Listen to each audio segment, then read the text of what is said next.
trophies, before the armband, before the world called him the greatest defender in football history, there was just a skinny kid in Milan trying to escape a shadow. And in a country that worshipped warriors, he looked like a poet. But poetry sometimes is more terrifying than rage.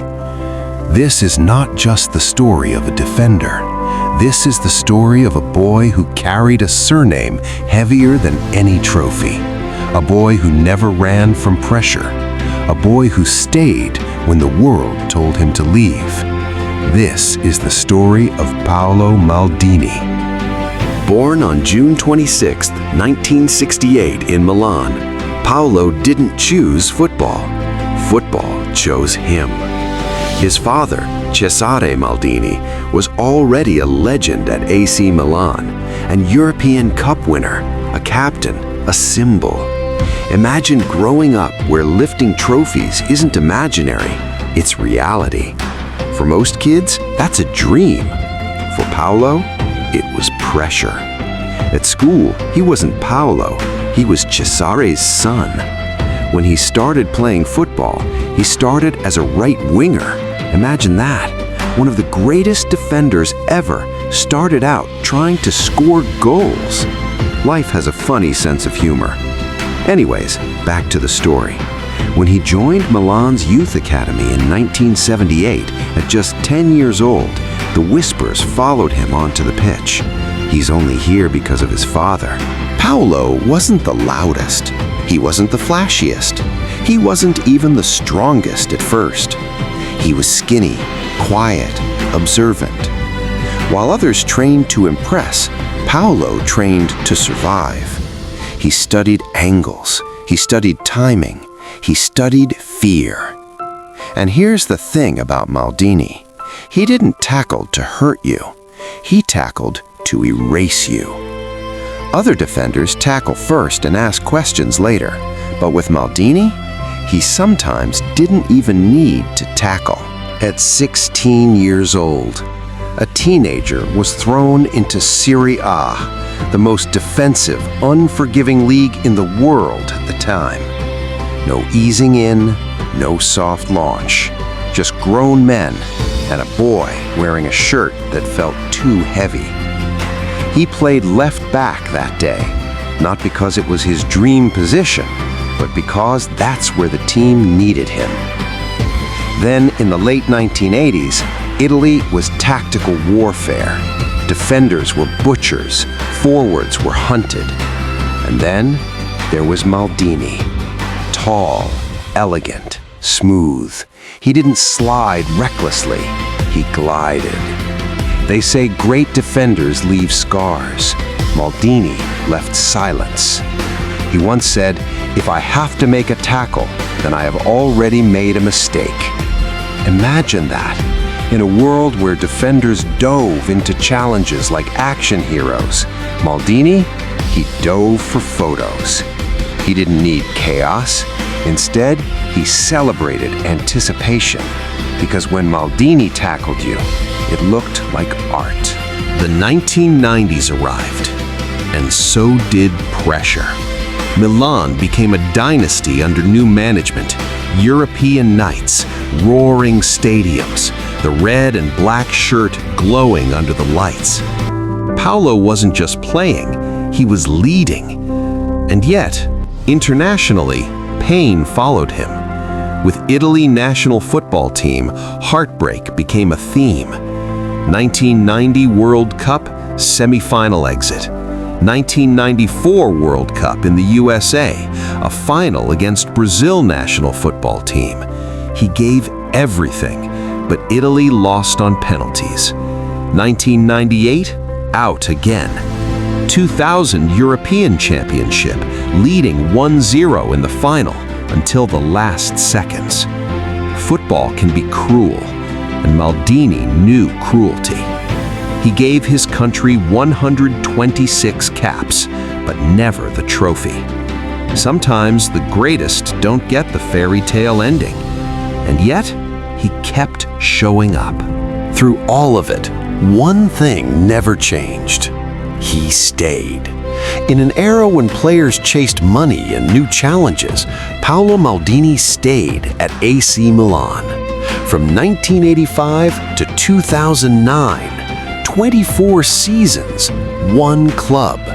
Let that sink in. Teammates came and went, managers rose and fell, presidents changed, but Maldini remained. Loyalty isn't loud, it's quiet, consistent, relentless. Being a one-club man isn't just about love, it's about responsibility. He wasn't playing for a contract, he was protecting a legacy. His father wore that shirt, he wore that shirt, and when he became captain in 1997, it wasn't about the armband, it was about guardianship. Now let's talk a little about his style of play. Maldini didn't defend like others. He glided. His positioning was surgical. He could play left back, he could play center back. It didn't matter. He wasn't the kind of defender who would slide through 3 players just to look cool. No, he'd already read your mind 5 seconds earlier. Strikers hated him because he didn't panic, he didn't bite, he waited, like a chess grandmaster in football boots. And when he did tackle, it was clean, precise, almost disrespectful, like saying, "I knew what you were going to do before you did." And then came 2003, UEFA Champions League final. AC Milan versus Juventus, an all-Italian war. Maldini, now a veteran, lifts the trophy. Redemption. I wish. In 2005, Istanbul, the final against Liverpool FC. Maldini scored after 50 seconds, the fastest goal in Champions League final history at the time. At 36 years old, a defender. Let that sink in. But Milan collapsed, 3-0 up, 3-3, then lost on penalties. Cameras caught his face. Not rage, not tears, just disbelief. Greatness isn't defined by avoiding failure, it's defined by surviving it. 2 years later, 2007, same competition, same hunger. Milan versus Liverpool again. This time, redemption. Maldini lifts the Champions League trophy for the 5th time in his career. 5, as a defender. Some strikers don't win that many with goals. He won them with positioning, with calm, with presence. By the late 2000s, football was changing. Faster, louder, flashier. But Maldini, still reading the game like tomorrow's newspaper. Even in his late 30s, even when injuries came, even when critics said he should retire, he didn't cling to the game, he respected it. Then came May 24, 2009, San Siro, his final match for AC Milan. The stadium didn't just applaud, it wept. 25 years, over 900 appearances for club and country, 7 Serie A titles, 5 Champions Leagues. But the numbers, they don't explain him. He was regarded by many as the greatest defender in football history. Not because he was violent, not because he was loud, but because he made defending beautiful.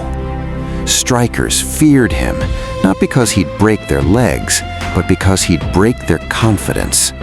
You could run at him with speed, with tricks, with hype, and he'd simply adjust his body. One step, one angle, ball gone, dignity gone. And somehow, he'd look like he didn't even break a sweat. But here's what makes his story powerful. He wasn't perfect. He lost finals. He was booed by his own fans near the end. He lived under comparison, yet he never changed who he was. This is a story of a boy who carried expectation like a backpack full of stones and never bent. No scandals, no drama, no desperate transfers, just discipline, just loyalty, just excellence. From a skinny kid in Milan's academy in 1978 to lifting European trophies in 2007, to walking off San Siro in 2009 as a living monument, Paulo Maldini didn't just reach the top of world football, he defined it. He proved that you don't need noise to be powerful, you don't need chaos to be dominant, you don't need to tackle like a maniac to be feared. Sometimes, the calmest player on the pitch is the most dangerous. And somewhere in Milan, a young boy once overshadowed by his father's legacy built one even greater. Not by shouting, not by leaving, but by staying, by enduring, by mastering his craft until the world had no choice but to call him what he truly was, the greatest defender to ever play the game. And he did it in red and black.